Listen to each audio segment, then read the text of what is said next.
삶의 위기를 극복하는 길이라고 하는 제목을 잡았더니 꼭 제가 저보고 하는 설교 같다는 생각이 들었습니다. 사실은 설교자들은 자기 주변에서 일어나는 사건을 통해서 그 설교 제목을 잡기 때문에 어쩔 수 없이 환경에 적응할 수밖에 없는 거죠. 그래서 자기가 깨달은 것을 전하는 게 또 설교이기 때문에 어쩔 수가 없습니다만은 지금 제가 사실은 삶의 위기를 맡고 있는데 뭘 설교할까 하다가 이 설교를 찾게 됐습니다. 이거는 2003년에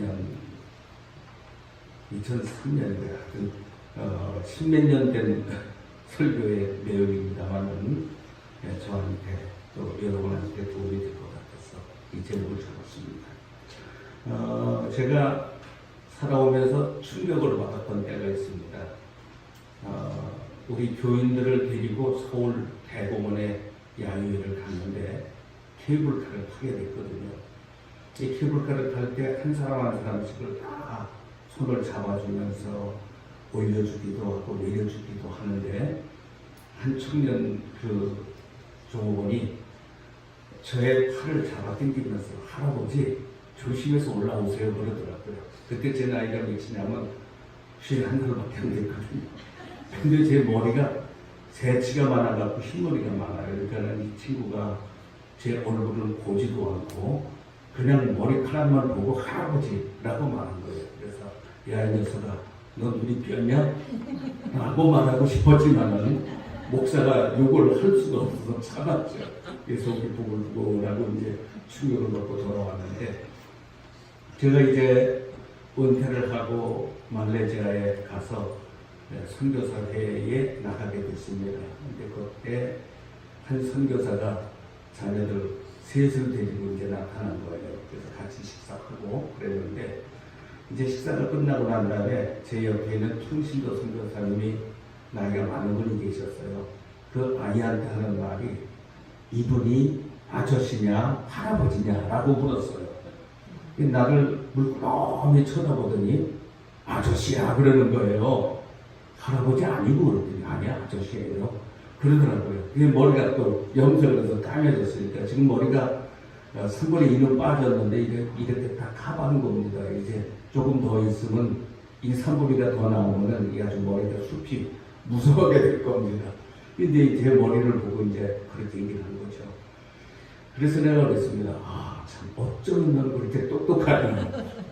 그래서 부모님한테 정말 똑똑한 아들 뒀다고 그러면서 용돈을 팍 줬죠. 만날 때마다 내가 용돈을 줬어요. 너무 기분이 좋아갖고. 근데 사실은 70이 넘은 사람한테 아저씨라고 한 거 잘못이죠. 그거 내가 생각해봐도 말도 안 되는 소리고요. 50대인 사람한테 할아버지라고 하는 거 그것도 잘못된 거고. 근데 남이 말하는 것, 이 환경 때문에 시비가 왔다 갔다 하는 건 온당치 못하다. 이런 생각이 듭니다. 왜냐하면 나는 여전히 나고 내 나이는 여전히 내 나이고 내 상황은 여전히 똑같은 상황이기 때문에 그렇죠. 사람들은 환경의 변화를 아주 싫어합니다. 그래서 좋았던 환경에서 나쁜 환경으로 바뀌는 걸 아주 가장 두려워하죠. 그러나 사람의 환경은 반드시 바뀌게 되어 있습니다. 끝까지 현상유지할 수는 없죠. 그래서 좋은 환경에서 나쁜 환경으로 바뀌어도 두려워하거나 거부 반응을 일으켜서는 안 된다는 것입니다. 현실을 운명으로 받아들여야 된다는 얘기죠. 미국의 데일 캘러웨이라고 하는 목사님이 계셨습니다. 이 사람들은 일부는 사람들의 아픔을 치유해주는 그런 상담가로서 아주 유명한 분이셨죠. 이 갤러웨이 목사님이 다른 사람을 치유하는 사람이 된 동기가 있습니다. 자신이 먼저 아픔을 경험했기 때문이었습니다. 목사님은 어느 날 사랑하는 아내로부터 청천벽력 같은 소식을 듣게 됩니다. 뭐냐 하면은 이혼 서류를 전달받게 된 거죠. 그리고 그 서류를 받은 지 하루도 안 돼서 아내로부터 공항으로 나오라는 전화를 받고 공항으로 달려갔는데, 근데 그것이 아내와의 마지막 만남이 됐다는 겁니다. 이 목사님은 심한 충격을 받고 그 어려움을 이겨낸 과정을 당신의 삶을 재건하라 라고 하는 제목의 제목으로 냈습니다. 그는 그 책에서 아내에 대한 분노, 또 아내에 대한 그리움, 아내에 대한 쓰라림, 이런 것들을 감정을 토로하면서 상처받은 사람들에게 위로의 메시지를 주고 있습니다. 갤러웨이 목사가 이혼의 아픔 속에서 붙들었던 성경 말씀이 있는데 시편 37편 5절의 말씀입니다. 너희 길을 여호와께 맡기라. 저를 의지하면 저가 이루시고 라고 하는 말씀이었습니다. 그는 이 말씀을 통해 바꿔진 환경을 받아들여야 한다는 것과 받아들인다는 것의 의미가 무엇인지에 대해서 정의를 내렸습니다. 그 첫째가 받아들인다는 것은 피할 수 없는 일들과의 싸움을 그만두는 것이라는 것입니다. 그러니까 이미 아내는 가버렸습니다. 피할 수 없는 상황이 있죠. 그래서 그것과 더 이상 싸우지 않기로 결심을 한 겁니다. 그걸 자꾸 생각한다고 해서 화를 낸다고 해서 그 조건이 바뀌어지거나 아내가 돌아오거나 하는 것은 아니기 때문에 다 잊어버리는 거죠. 그 다음에 두 번째로 그 현실을 받아들이면 상처를 멈추게 할 수 있습니다. 그는 받아들이는 순간부터 치유가 시작된다고 말합니다. 그러나 만약에 받아들이지 않으면 상처가 계속 골마 터지게 될 것입니다. 그래서 받아들여야 되는 겁니다. 현실을. 세 번째로 받아들인다는 것은 변화시킬 수 없는 것에 대하여 더 이상 걱정하지 않는 겁니다.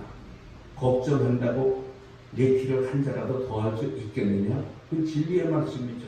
되지도 않는 겁니다. 저는 첫 아이를 출생하게 될 때 아주 되지도 않는 꿈을 꿨었죠. 이왕이면 좀 키도 크고 얼굴도 좀 잘생기고 공부도 좀 잘하고 그런 놈이 나왔으면 좋겠다 했는데 그 녀석이 공부는 잘해요. 그거는 괜찮은데 키가 크지도 않고 또 딱 태어나는데 눈가를 보니까 주름이 자글자글해요. 근데 제가 어려서부터 여기 눈가에 주름이 여러 개가 있거든요. 똑 닮은 거예요. 그래서 콩 심은데 콩나고 팥 심은데 팥 나는 거지. 너무 내가 욕심이 과했구나 하는 그런 생각을 하게 됐습니다만은 사실은 우리의 환경 속에서 받아들여야 될 것은 받아들여야지 꿈을 꾸는 것. 이게 본인한테 굉장히 괴로움이 될 수 있다는 거죠. 그 다음에 받아들인다는 것은 하나님께 맡길 때 찾아오는 내적 평안입니다. 내가 내 문제를 해결하려고 할 때, 내 발바닥에 불을 붙이고 돌아다닐 때 절대로 해결되지 않고 마음의 평안은 오지 않는 겁니다. 이제 그 갤러웨이 목사님은 놀라운 사실을 발견했는데 자신이 당한 일들은 아프고 힘이 들었지만 하나님께 맡기고 나니까 하나님께서 치유해 주시고 새로운 길을 열어주시는 것을 체험하게 된 겁니다. 그래서 어려움을 하나님께 맡겨야 된다라고 그렇게 말하고 있는 것입니다. 제가 며칠 전에 그 평창을 다녀왔습니다. 목사님하고 제 집사람하고 같이 다녀오면서 내가 이제 환자니까 환자 방이라고 생각하고 믿고 그리고 평범하게 그렇게 살면 마음에 평안이 오구나. 하나님 앞에 내려놓아라 그러는데 옆에서는 내려놓으라고 말을 해도 환자인 당사자는 내려놓는 게 그렇게 쉽지가 않아요. 그러니까 자꾸 의사를 의지하게 되고 약을 의지하게 되고 그러는데 옆에 사람들은 그렇게 안 된다는 거죠. 나도 그렇게 하고 싶은데 이게 안 되는 겁니다. 근데 제가 어제 생일날을 이제 맞이하면서 이제 자녀들하고 또 우리 동생들을 음식점에서 같이 만나서 이제 대화를 나눴는데 이제 그날 새벽에 잠을 깨고 딱 일어나니까 무슨 생각이 드냐면 이제 사람이 할 수 있는 일은 다 했고 의사가 할 수 있는 일도 다 했다. 이제는 내려놓고 그리고 하나님만을 의지하면서 한번 해보자 라는 그 마음이 들어오는 거예요. 이 마음이 내가 하고 싶다고 해서 되는 게 아니라 하나님이 그것도 그 마음을 주셔야 되는 거지 안 되는 거더라고요. 그래서 이제 그 마음을 내려놓고 하나님을 맡기고 의지하며 살기로 이제 결심을 하게 됐는데, 사실은 이번에 항암 2차가 끝나서 잘 된 줄 알았더니 이게 내성이 생겨갖고 항암 3차하고 또 이제 여러 가지 그 치료를 해야 된다는 겁니다. 그래서 내가 의사를 찾아가서 그렇게 말했습니다. 이거 해도 안 낫는 거 맞지 않습니까? 나는 고생도 안 하겠습니다. 이제 하나님께 맡기고 자연 속에 들어가서 살면서 한번 해보겠습니다 라고 얘기를 했더니 의사 선생님이 좀 솔직하시더라고요. 틀리지 않는 판단입니다 이렇게 얘기하시더라고요. 사실 그냥 해보라고 막 밀어붙일 텐데 해봐야 죽는 거 뻔히 알면서 그걸 하라고 하는 의사 자체가 이제 답답한 사람들이죠. 그래서 우리가 하나님 앞에 내려놓는 거 가장 중요한 거고, 또 내려놓는 것도 하나님이 도와주셔야 되는 거지 그냥 사람의 의지로 되는 건 아니다 라고 하는 것을 이제 느끼게 되는데, 어제서부터 저는 하나님 앞에 맡기는 것을 이제 마음에 확실히 오면서 이제 새 삶을 시작하겠다라는 생각을 하게 됐습니다. 우리가 살아가다가 보면 위기를 만나게 될 때가 있죠. 그런데 이러한 위기들은 세 가지 원인 때문에 와집니다. 먼저 내가 잘못해서 이런 결과가 와질 수도 있고, 또 남의 잘못 때문에 와진 위기도 있을 수가 있고, 또 하나님께서 우리에게 연단으로 주시는 위기도 있습니다. 그런데 어떤 원인으로 와진 위기든 간에 그 위기를 극복하려면 극복의 방법은 세 가지가 똑같습니다. 그러니까는 내가 잘못했던, 남이 잘못했던, 하나님이 연단으로 주셨던 이 문제를 해결할 수 있는 방법 세 가지는 똑같습니다. 그 첫 번째가 뭐냐면 하나님을 만나야 되는 겁니다. 제가 신학교를 포기하고 조그만 공장을 시작했었습니다. 그때는 하나님과 의논하지 않았습니다. 그냥 기도를 이걸 잘되게 해주시면 교회에 평신 들어서 열심히 헌금 봉사도 하고 열심히 일해보겠습니다 하는 이런 결심의 기도만 드렸을 뿐이었죠. 하나님의 뜻이 어디 계신지, 이게 하는 게 좋은지, 신학교를 복학하는 게 좋은지 이거에 대해서 전혀 물어보지를 않고 열심히 이제 하겠습니다라고 하는 결심 속에서 이제 공장을 시작했습니다. 근데 일거리가 많아가지고 밤을 새워서 작업을 하지 않으면 그 날짜에 납품을 맞출 수가 없었습니다. 그래서 밤샘 작업을 시키면서 또 내가 잠을 자면 일을 안 하거든요. 잠 안 자고 나도 같이 있으면서 이제 밥을 새워가면서 일을 한다니까 이게 너무 바빠갖고 교회를 빠지게 되더라고요. 그래서 한 번 빠지니까 두 번 되고 두 번이 세 번 되고, 그러니까 한 번을 가지 말아야 돼요. 저 궁금해서 저기 한번 가봤으면 좋겠다. 그게 죄악의 길이라면 아예 가보지는 말아야지. 한 번 가면 두 번이 쉽고 세 번은 더 쉬워집니다. 아주 넘어져 버리고 마는 거죠. 그래서 죄의 길이라면은 아예 흉내도 내지 말아야 됩니다. 그래서 저는 이제 그 한 번 빠지고 두 번 빠지고 세 번 빠지다 보니까는 일본에서 사람에 짜지 않는 기계로다가 만드는 쇠타 공장이 생긴 거예요. 제가 쇠타 공장을 했었는데, 그래서 하루아침에 한국에 있는 그 쇠타 공장들이 다 문을 닫게 됐어요. 망하게 됐죠. 저는 사업 시작하고 6개월 만에 아버지가 남겨놓으신 집 한 채를 날렸습니다. 그리고 빈손이 됐죠. 하나님과 의논하지 않고 신발을 달군 결과였습니다. 나는 목회를 하면서 시편 127편에서 인생의 성공 원리를 발견했는데, 여호와께서 집을 세우지 아니하시면 세우는 자의 수고가 헛되고 여호와께서 성을 지켜주시지 아니하시면 파수꾼의 깨어있음이 헛되도다. 이 말씀을 옛날에도 읽었거든요. 은혜 받기 전에 이 말씀은 내 귀에 들어오지 않았었죠. 나중에 망하고 나니까 깨닫게 되고 이 말씀이 내 마음속에 들어오더라고요. 잠언 11장 1절을 보니까 마음의 경영은 사람에게 있어도 말의 응답은 여호와께로부터 나오느니라.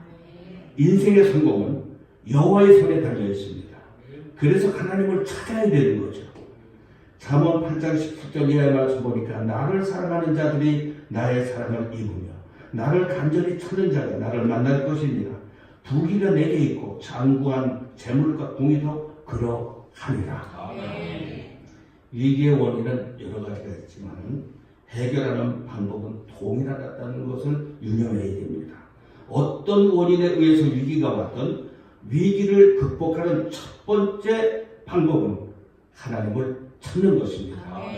예배 참석하지 않던 사람은 예배 참석해야 되고 기도에 참석하지 않던 사람은 기도를 시작해야 되고 하여튼 하나님께서 나와 가까워질 수 있는 그 방법들이 여러 가지 있는데 그 길을 찾아야 되는 겁니다. 그래서 나를 사랑하는 자들이 나의 사랑을 입고 나를 간절히 찾는 자가 나를 만날 것이니라. 부귀가 내게 있고 장관 재물과 공의도 그러하니라.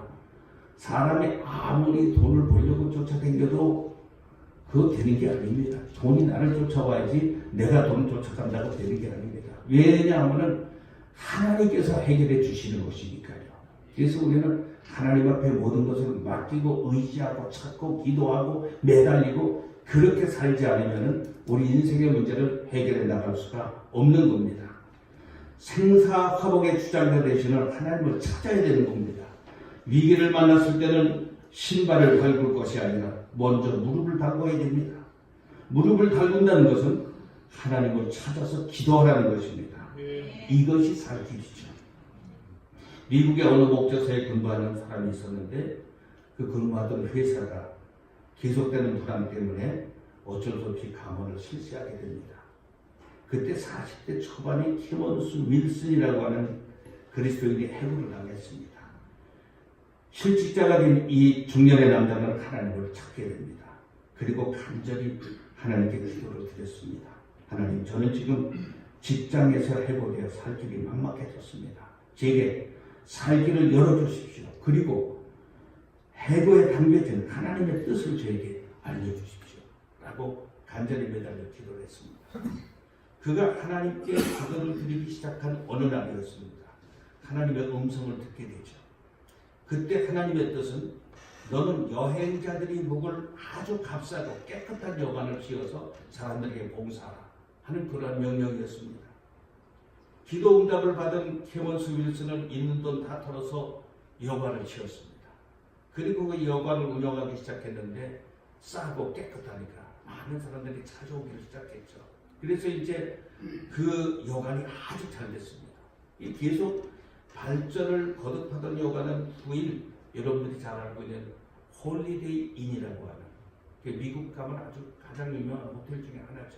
그런 호텔, 세계적인 체인점을 가진 호텔이 됐습니다. 티몬스 윌슨은 해고의 위기에서 허우적거리지 않았습니다. 곧바로 하나님과 의논했고 위기를 도약의 기회로 만들었습니다. 위기는 하나님을 찾아야 할 때입니다.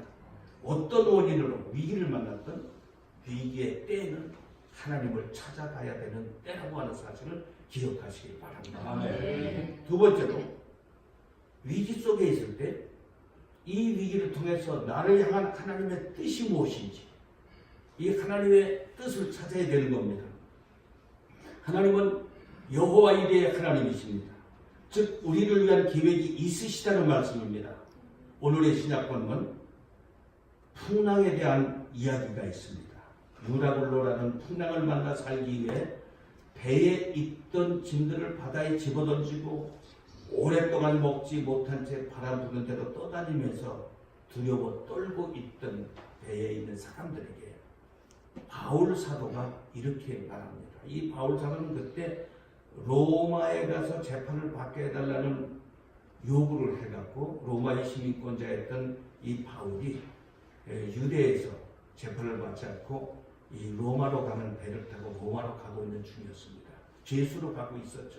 그런데 죄수로 가고 있었던 바울 사도에게는 사명이 있었습니다.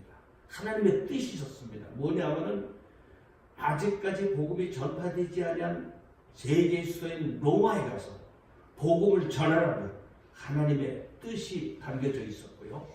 바울 사도는 거기서 복음을 전하다가 순교를 당해야 할 그러한 하나님의 뜻 속에 있었던 사람이었습니다. 그렇기 때문에 유로굴라라고 하는 태풍이 절대로 그 배에 있는 사람들을 건드릴 수가 없습니다. 왜냐하면 거기 하나님의 사람 바울이 있었기 때문이었고 또 바울에 대한 하나님의 뜻이 있었기 때문에 절대로 거기서 죽일 수는 없었던 겁니다.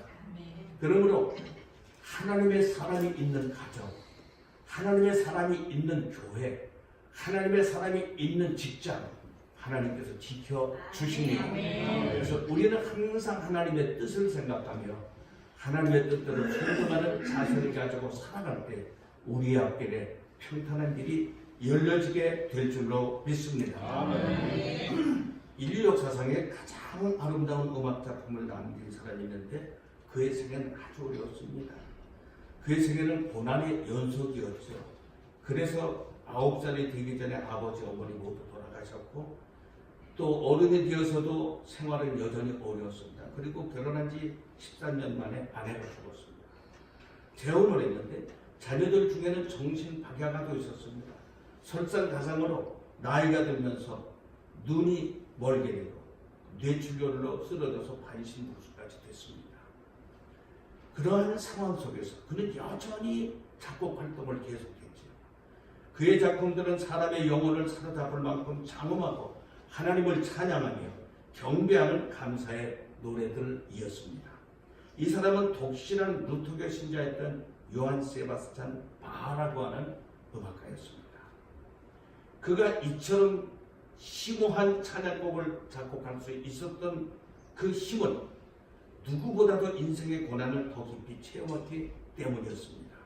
그가 작곡한 칸타타 오라토리오의 마지막 부분에는 반드시 하나님의 영광만을 위하여라고 하는 라틴어 약자인 SDG라고 하는 글자가 새겨져 있었다고 합니다.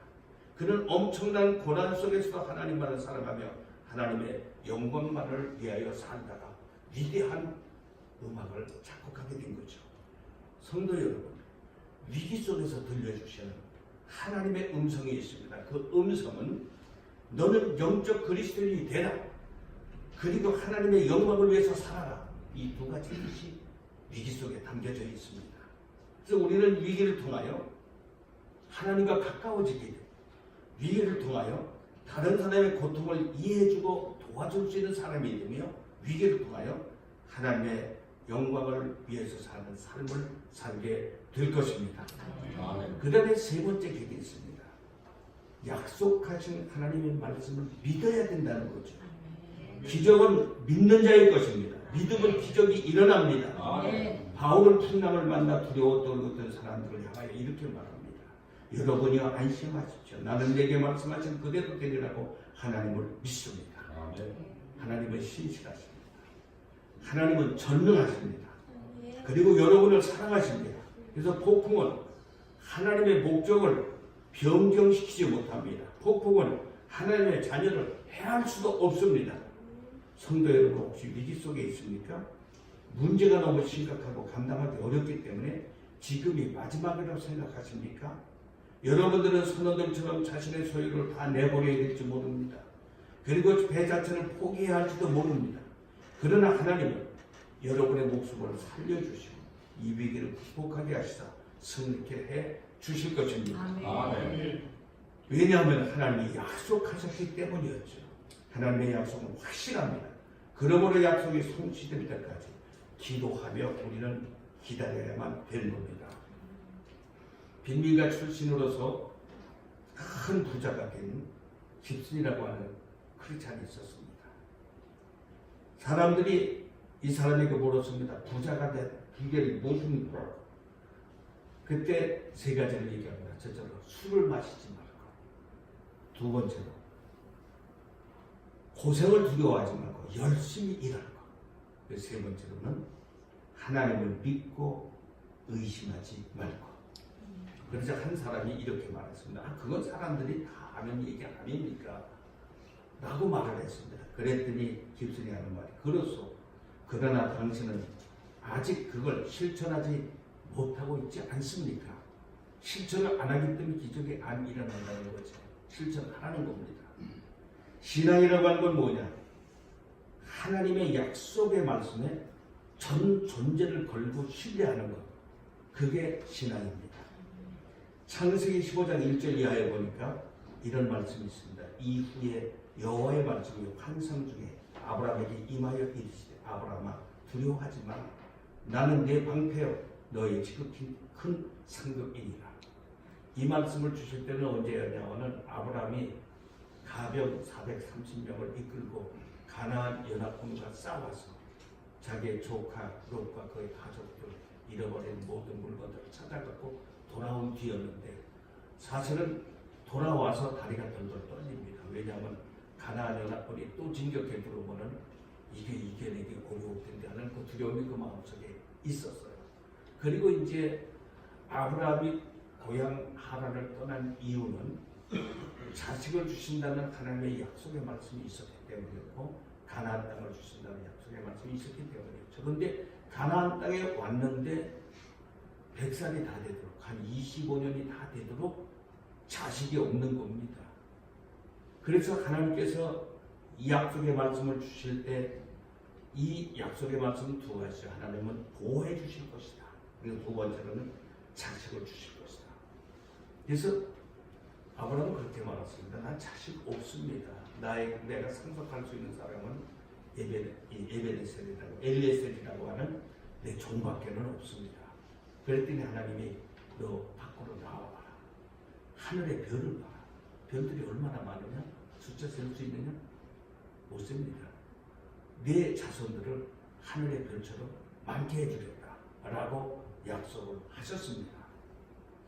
그때 창세기 15장 7절에 이런 말씀이 기록되고 있습니다. 아브라함이 여호와를 믿으니 여호와께서 이를 그의 의로 여기시고 믿음을 의로 여기셨다고 했습니다. 우리가 예수 그리스도의 십자가 보혈의 공로를 믿음으로 말미암아 우리의 죄가 용서함을 받고 예수께서 부활하셨다는 사실을 믿음으로 말미암아 우리가 영생을 얻을 수 있는 기회를 얻었습니다. 그래서 우리는 우리의 어떤 공적이나 행위를 통해서 구원받는 것이 아니고 오직 은혜로 구원을 받는데 믿음으로 그 은혜를 받아들일 때 구원의 역사도 일어나고 영생의 역사도 일어나게 될 줄로 믿습니다. 그래서 믿음이라고 하는 것은 하나님의 하신 말씀을 절적으로 신뢰하고 그리고 순종하는 것, 이게 바로 믿음인 것입니다. 이제 하나님의 약속하신 말씀을 한번 청청해 주십시오. 여호와를 기뻐하라. 그가 내 마음의 소원을 내게 이루어 주시리로다. 내 길을 여호와께 맡기라. 그를 의지하면 그가 이루시고 내 길을 정오의 빛같이 하시리로다. 아멘. 제가 이어가지고는 읽으면서 아주 재미있는 이어가를 하나 보았습니다. 그 뭐냐면은 그 농촌에서 그 비가 안 와갖고 물을 내지 못합니다. 그래서 이제 교회에서 목사님과 장로님들과 임원들이 모여서 비가 오게 해달라는 기도회를 열기로 한 겁니다. 그래서 이제 그 교회 장로님이 이제 기도회를 나서려고 하는데 어린 딸이 아빠를 따라 나서겠다는 거예요. 아빠가 나 우리 기도하러 가는 건데 너 왜 오니? 그랬더니 나도 기도회 참석하러 가는 거예요. 나도 기도할 거예요. 그래서 어쩔 수 없이 이제 아빠 장로님이 어린 딸을 데리고 가는데 이 어린 딸이 뭘 들고 나서냐면 우산을 들고 나서는 거예요. 지금 햇빛이 쨍쨍해가지고 비 오게 해달라고 가는데 우산을 들고 나서니까 너 우산을 왜 들고 나서냐 그러니까 아니 아빠가 지금 비가 오게 해달라고 기도하러 가면서 기도 끝나고 나면 비가 올 텐데 왜 우산을 안 가지고 가느냐 이렇게 그 어린 딸이 아빠한테 얘기하더라는 거죠. 아빠가 큰 충격을 받고 깨달음을 얻게 됩니다. 여러분 우리가 기도하면서도 확신을 가지지 못하는 건 이건 불신앙이죠. 기도할 때는 이루어진 일로 믿어야 될 줄로 믿습니다. 그래서 오늘 여러분들에게 어떠한 위기가 다가오더라도 하나님을 찾아야 되고 그 어려움 속에서 담겨진 하나님의 뜻을 발견해야 되고 그리고 하나님을 믿을 때 여러분 앞에 기적이 나타나고 오늘의 문제가 해결될 줄로 믿습니다. 아멘. 기도하시겠습니다. 하나님 감사합니다. 오늘의 말씀을 통하여 저희들이 약속의 말씀을 붙들고 의지하며 하나님을 찾으며 또 하나님을 신뢰하는 귀한 믿음을 허락해 주셔서 오늘 우리 앞에 닥쳐진 모든 문제들이 해결받고 주님의 기적을 날마다 체험하며 살게 하여 주시옵소서. 아멘. 예수님의 이름으로 기도하옵나이다. 아멘.